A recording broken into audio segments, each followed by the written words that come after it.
রাসূলের পা মুবারকের যেখানে ধুলাবালি থাকে, ওই ধুলাবালির মধ্যে জিবরাইল এত বড় ফেরেশতা, মুআল্লিমুল মালায়েকা, সরদারে মালায়েকা, সমস্ত ফেরেশতাদের নেতা, ওই জিবরাইল আমিন নিজের জিহ্বাটাকে আমার নূর নবীজির ধুলাবালির মধ্যে লাগায়া দিলে। সুবহানাল্লাহ। পায়ের তলার মধ্যে ধুলাবালি থাকে কিনা? থাকে।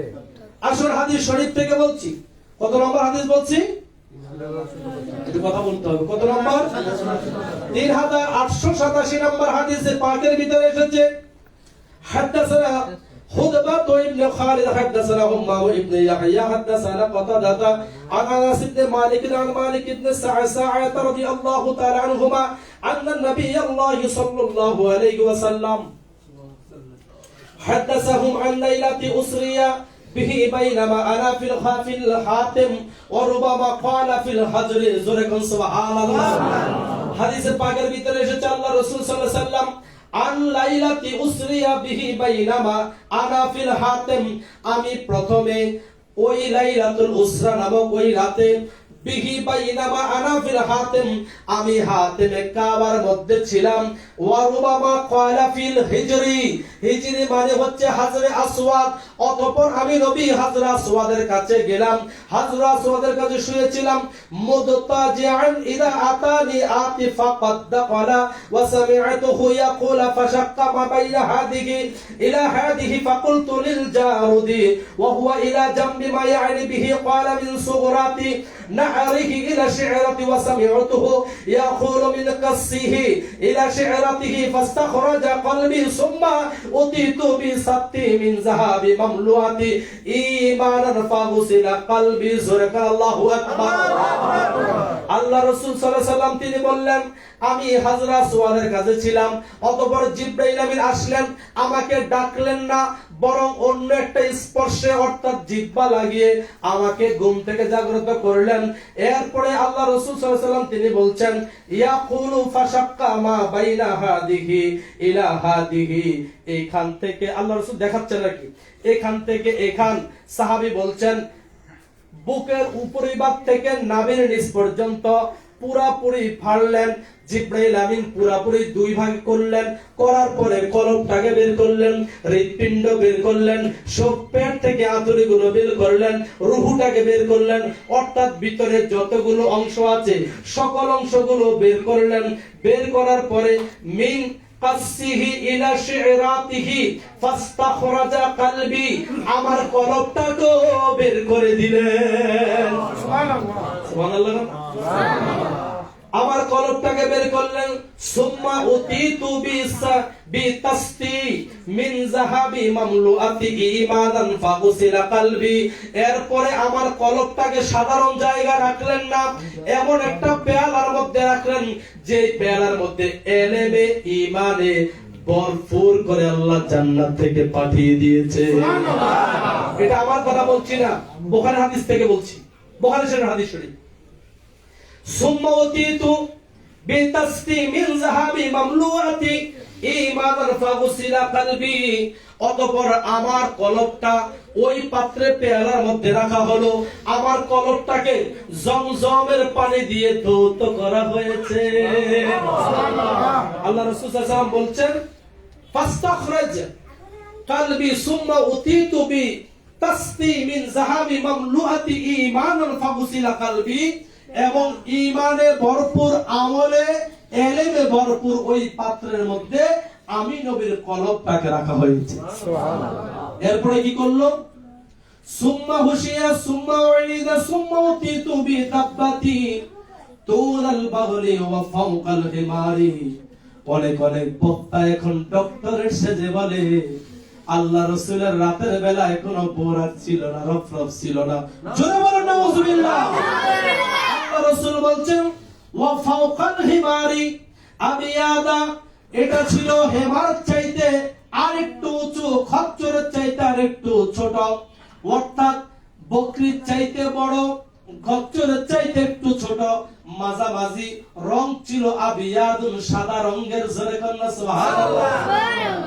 আল্লাহ রাসূল বলেছেন ফাকালা লাহুল আল জারুদু হুয়াল বুরাক, নাম কি? বুরাক। নাম কি? বুরাক। এই বোরাক হচ্ছে বহু বছর, বোরাক মানে বহু বছর। এক বছর হচ্ছে বারকুন, আমাদের বাংলাদেশে বৃষ্টির সময় বিদ্যুৎ চমক দেয় কিনা, হ্যাঁ, এটাকে বলা হয় বরাক। কি বলা হয়? অর্থাৎ আসমানে লাইট জ্বলে, দুনিয়াতে টর্চ লাইটের মতো আলো দেখা যায়, ঠিক কিনা? আর এই বোরাকের পাওয়ার ছিল কেমন? আমার রাসূলুল্লাহ নবী তিনি বলছেন, ইয়া আবা হামজাতা ক্বালা আনাসু নাআমি ইয়া দাউ খাতওয়া ওয়া ইনদা আকসা তারফিহি ফাহুমিলতু আলাইহি। ও আমার সাহাবী হামজা, তুমি শুনো। ক্বালা আনাসু, আনাস রাদিয়াল্লাহু আনহু ছিলেন, আমার নবীজি বলছেন যে আমি যে বোরাকটাকে দেখলাম এটা ছিল সাদা দবদবে। এটার আকর্ষণ কেমন ছিল? এটা খুব বেশি উঁচা ছিল না যেন আমার কষ্ট না হয়, আবার খুব বেশি নিচেও ছিল না যেন জমিনে পা লেগে যায়। অর্থাৎ আমি উঠার মতো। বর্তমানে হুন্ডা আছে না, কিছু কিছু হুন্ডা আছে একেবারে পিছনে খুব হাইড্রোলিক উঁচা থাকে, আবার কিছু কিছু নরমালি পুরুষ মহিলা সবাই উঠে বসতে পারে, ঠিক কিনা? আল্লাহ রাসূল বর্ণনা করতেছেন ওই বোরাকটা কেমন ছিল, দেখলেই আকর্ষণ লাগে, এমন সুন্দর সাজালো গোছালো সাদা ছিল। এটা ছিল বোরাকের রূপ। আরেকটু যদি সামনে যাই, বোরাকের দ্রুত কেমন ছিল? আমার নবীজি বলছেন এই বোরাক যখন চলতেছিল সে দৃষ্টি সীমা পার করে ফেলে। কি সীমা? এখন আমরা এখান থেকে আসমান দেখি, দেখি কিনা? এক লাফে যাওয়া সম্ভব? পৃথিবীর কোন রকেটে যাওয়া সম্ভব? পৃথিবীর কোন আবিষ্কার ছিল? এখনই কি হয়েছে? এরপরেও কি হবে? রকেট যেত আসমানে যেতে কয়েক বছর লাগে, এরপরও বলে হ্যাঁ আসমানের দরজা পায় নাই। আর আমার রাসূলুল্লাহ সাল্লাল্লাহু আলাইহি ওয়াসাল্লাম যে বাহন দিয়ে চলাচল করেছেন, ওই বাহনের দৃষ্টিসীমা যতটুকু গিয়েছে তার এক কদম ওখানে গিয়ে পড়েছে। সুবহানাল্লাহ। কথা বুঝতেছেন আমার? আর এক কদম যখন আবার দিয়েছে দৃষ্টিসীমা পার করেছে, কত লক্ষ মাইল গিয়েছে এটা কোনো হিসাব নাই। আল্লাহ রাসূল সাল্লাল্লাহু আলাইহি ওয়াসাল্লামের এই হাদিসে পাক থেকে লম্বা অনেক কথা থেকে আমি সংক্ষিপ্ত কিছু কথা বলছি। ফান্তালাকা বিজিবরিল হাত্তা আতা সামাআদ দুনিয়া। জিবরাইল আমিন কি করলেন? আমাকে দুনিয়া থেকে আসমানের দিকে রওনা করেছেন। তো আমাকে আসমানের দিকে প্রথমে নিয়ে যান নাই। আমি ভাবছি যে রাস্তা দিয়ে আমাকে আসমানে নিয়ে যাচ্ছে, কিন্তু আমাকে আসমানে নিয়ে যায় নাই, বরং কোথায় নিয়ে গেল? আমাকে নিয়ে যাওয়া হয়েছে বাইতুল মুকাদ্দাস। জোরে বলুন সুবহানাল্লাহ। হাদিসে পাকের ভিতরে আরেকটু নিচে আসে, অনেক লম্বা হাদিস, দেখেন অনেক লম্বা হাদিস, পুরোটাই মেরাজের হাদিস, দেখতেছেন? অনেক বড় হাদিস, এটা বলতে গেলে আমার সময় কমপক্ষে 1.5 ঘন্টা লাগবে। তো বলতেছিলাম, এবার সংক্ষিপ্ত কথায় আসি। আল্লাহ রাসূল সাল্লাল্লাহু আলাইহি ওয়াসাল্লাম যখন চলাচল শুরু করছেন, বোরাকে চলতেছে, এক কদমে যতটুক যায়, যাওয়ার পরে এক কদম থামলো কোথায়? তুর পাহাড়ের কাছে। কোথায়? তুর পাহাড়ের কাছে গিয়ে থামার পরে বললেন, ইয়া রাসূলুল্লাহ একটু কষ্ট করে নামেন। জিবরাইল বলতেছে কেন?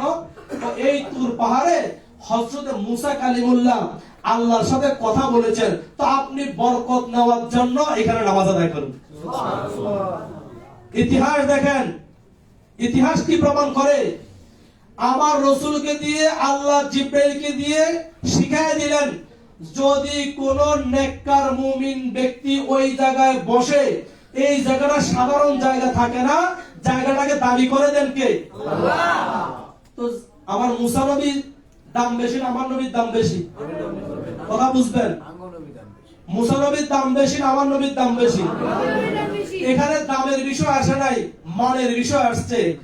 ইয়া রাসূলুল্লাহ আপনি যদি তুর পাহাড়ে নামেন, আপনি যদি নামাজ আদায় করেন, জায়গাটার দাম আরো বেড়ে যাবে। কিয়ামত পর্যন্ত মানুষ যতদিন তুর পাহাড়ে আসবে, মুসা নবীর চাইতে আপনি নবীকে ভালোবেসে 2 রাকাত নামাজ আদায় করবেন। সুবহানাল্লাহ। কথা বুঝতেছেন? আসেন, এই কথাটাকে আমি আরেকটু যখন গবেষণা করলাম, আরেকটু গবেষণা করে দেখলাম, আমরা হযরত শাহজালাল ইয়ামানি শাহপনা রাদিয়াল্লাহু আনহু মাজার শরীফে যাই কি যাই না? যেখানে ওনারা নামাজ আদায় করেছেন, থেকেছেন, আমরা ওই জায়গাটাতে গিয়ে, আমরা যারা আশেক, যারা সবাই না, অনেক বহু দৈনিক লক্ষ লক্ষ লোক যায়, সবাই না, কিছু কিছু আশেক লোক যায়, তারা ওই নামাজের জায়গার কাছে গিয়ে সালাম করে চুমা দেয়। কথা বুঝতেছেন? সালাম করে চুমা দেয়। আবার পাশে বসে নামাজ আদায় করে। নামাজ আদায়ের পরে ওই আমার নবী যখন হাতিমে কাবায় দোয়া করলেন, দুই হাত কি করে না নামাই দিয়া। হাদিসে পাকের ভিতরে আসছে আমার নবীজি দুই হাত উঠাই দিয়ে দোয়া করতেন। শুধু আমার নবীজি না, আমার নবীজি পর্যন্ত এর আগের এটা নিয়ম ছিল যে যখন বিপদে পড়ে যেত হাতিমে কাবায় আসতো, হাতিমে কাবা আয়েশা দুই হাত উঠায় দোয়া করতো। তাহলে দুই হাত উঠায় দোয়া আছে কিনা? আসেন এবার নবীজি তুর পাহাড়ে নামলেন। আমার নবী তো সাইয়্যিদুল মুরসালিন, না নামলে কিছু করার আছে? আমার নবীর নামের উদ্দেশ্য হচ্ছে মুসা নবী যতটুকু দামি করেছে তুর পাহাড়, ইয়া রাসূলুল্লাহ আপনার আজকের কদমের দাম তো অনেক বেশি। মুসা নবী এই পাহাড়ে উঠার সময় আল্লাহ বলছেন কই যাও, জুতা রাখা তারপরে আসো। সুবহানাল্লাহ বলেন। আর আপনি নবীর জুতা খুলতে চেয়েছেন, আল্লাহ বলছে জুতা খোলা দরকার নাই, বরং দুনিয়ার ধুলাবালি সহ আপনার ওই স্যান্ডেল নিয়ে ওই নারায়ণ শরীফ নিয়ে আপনি আরশ আজিমের মেহমান হতে যাচ্ছেন। এখন আপনি যতদূর আসবেন ওই জায়গা দামি হয়ে যাবে। আপনি তুর পাহাড়ে কদম লাগানোর সাথে সাথে তুর পাহাড়টার দাম আরো বেড়ে গেছে। জোরে বলে সুবহানাল্লাহ। প্রিয় বন্ধুরে, ফকির বাড়ি দরবার শরীফের আশিকিন জাকিরিন মুহিব্বিন, কথাটা কেন বললাম? হযরতে মুসা কালিমুল্লাহ আমার নবীর চাইতে প্রায় ১,৫০০ বছর আগে চলে গেল। আমার নবী নাইমা নামাজ আদায় করলো। বোঝা গেল মুমিন নেককার ব্যক্তি আউলিয়া কেরাম যেখানে থাকে, যেখানে ছিল ওই জায়গাটাকে আমার আল্লাহ বরকত দিয়েছে। কারণ কি? কোরআনে এসেছে ইন্না রাহমাতাল্লাহি কারীবুম মিনাল মুহসিনিন। যারা মুহসিন ব্যক্তি, যারা সেখানে বসবে, যতক্ষণ থাকবে, যতক্ষণ ছিল, ততক্ষণ আমি আল্লাহ রহমত দিয়ে ভরপুর করে দিয়েছি।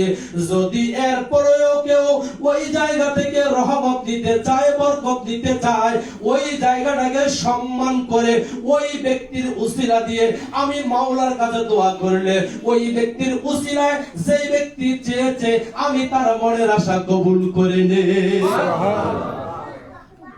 মুসা কালিমুল্লাহ তুর পাহাড়ে আল্লাহর সাথে খেজুর গাছের মাধ্যমে কথা বলেছে। আর আজকে আমার নবী আপনার নবী সরাসরি দেখা করতে যাবে। নবীর সম্মান অনেক উচ্চ, অনেক উচ্চে, কিন্তু তুর পাহাড়ে নামাজের উদ্দেশ্য হচ্ছে ইয়া রাসূলুল্লাহ, ইয়া হাবিবাল্লাহ, আপনি সহ আপনার পরবর্তী উম্মতের মধ্যে যারা দামি হবে, যারা সম্মানিত হবে, যারা ওলি আল্লাহ হবে, যারা আউলিয়া সালিহিন মুসলিহিন হবে, যারা মুহসিনিন হবে, যারা মুত্তাকি হবে, তাদেরকে যেন আপনার আরেক উম্মত, আরেক উম্মত, আরেক উম্মত, এক এক উম্মত যেন শিক্ষা নেয়, ওই জায়গাগুলোকে যেন সম্মান তারাও করে। আমার নবী আবার শুরু করলেন পথ চলা। নামাজ 2 রাকাত শেষ হয়ে গেল, আবার সামনে গেলেন। ইব্রাহিম ও খলিলুল্লাহকে যেখানে নমরুদ আগুনের মধ্যে দিয়ে দিয়েছে, ওই নমরুদের জায়গার মধ্যে আমার নূর নবীজির নূর মুবারক ইব্রাহিম খলিলুল্লাহর কপাল মুবারকে থাকার কারণে আল্লাহ পাক ইব্রাহিম খলিলুল্লাহকে বাঁচিয়ে দিয়েছে। ওই বরকতময় জায়গার মধ্যে আমার নবীকে জিবরাইল আমিন নিয়ে গেলেন। জিবরাইল বললেন ইয়া রাসূলুল্লাহ, কষ্ট করে আরেকবার আপনি নামুন। এই আলোচনাগুলো অনেকেই করে না, অনেকেই করে না, এগুলা হচ্ছে গোপন হাকিকত। সুবহানাল্লাহ। জিবরাইল আমিন বলে ইয়া রাসূলুল্লাহ, ইয়া হাবিবাল্লাহ, নবী গো, তুর পাহাড়ে যেমন করে 2 রাকাত নামাজ আদায় করেছেন, আপনি এখানেও আরেকটু কষ্ট করে নামেন, এখানেও 2 রাকাত নামাজ আদায় করেন। আমার নবী জিজ্ঞাসা করলেন এখানে কেন নামাজ আদায় করব? এখানে আবার কার ঘটনা? এখানে কি ঘটনা? জিবরাইল আমিন বলল ইয়া রাসূলুল্লাহ, আপনি তো অবগত, সবই আছেন, শুধু মনে করাই দেওয়ার জন্য আল্লাহ পাক আমাকে আদেশ করেছে। এইটা হচ্ছে ওই জায়গা যেখানে নমরুদ আগুনের কুণ্ডলী সাজিয়ে, আগুন সাজিয়ে ওই আগুনের মধ্যে হযরতে ইব্রাহিম খলিলুল্লাহকে ফেলে দিয়েছে। ইব্রাহিম খলিলুল্লাহকে ফেলে দেওয়ার পরে ইব্রাহিম খলিলুল্লাহর শানে আল্লাহ পাক বলে দিয়েছেন আগুনকে, কুলনা ইয়া নারু কুনা বারাদাও সালামান ওয়া আলা ইব্রাহিম, ও ও আগুন তুমি ইব্রাহিমের জন্য নাতিশীতোষ্ণ হয়ে যাও, শীত না গরম না এমন হয়ে যাও। ওই যে আল্লাহ পাক বলে দিয়েছেন এই জায়গার মধ্যে এখন পর্যন্ত যদি ইউটিউবে সার্চ করেন দেখবেন ইব্রাহিম খলিলুল্লাহ যতটুকু জায়গার মধ্যে হেঁটেছে আমার আল্লাহ এমন এক আশ্চর্য মাছের ব্যবস্থা করে দিয়েছেন, এখনো পর্যন্ত ওই মাছগুলো সংরক্ষণ করা আছে। জিবরাইল বললেন ইয়া রাসূলুল্লাহ ইয়া হাবিবাল্লাহ নবী গো, এইটা হচ্ছে ওই বরকতময় জায়গা যেখানে ইব্রাহিম খলিলুল্লাহ আগুনের ভিতরে হেঁটেছে, ইব্রাহিমের জামাও পড়া যায় নাই, পশমও পড়া যায় নাই, এই জায়গাটাকে আল্লাহ দামি জায়গা করেছে। আমার নবী নামলেন, 2 রাকাত আবার নামাজ পড়লেন, আবার বুরাক এখান থেকে শুরু করলো, বাইতুল মুকাদ্দাসে গেল। বাইতুল মুকাদ্দাসে যাওয়ার পূর্বে ফাআযানা ফা ইকামাতা, আযান শেষ হয়ে গেল, ইকামত শেষ হয়ে গেল। আমার নবীজি ভাবতেছেন আমি বুঝি শেষ কাতারে পড়ে গেলাম, আযান হয়ে গেল, ইকামত হয়ে গেল, এখন নামাজ তো কেউ না কেউ শুরু করবে। জিবরাইল আমিন একটা পাথরকে ছিদ্র করলেন, পাথরকে ছিদ্র করে দিয়ে ওই পাথরের মধ্যে ওই বুরাকটাকে বেঁধে রাখলেন। বুরাক তো যাওয়ার কথা না, বাঁধার দরকার ছিল না, কেন বাঁধলেন? অন্য নবীরাও বেঁধেছেন, এই জন্য আমার নবীর বুরাক তো সেদিন বাঁধেছে। কথা বুঝতেছেন?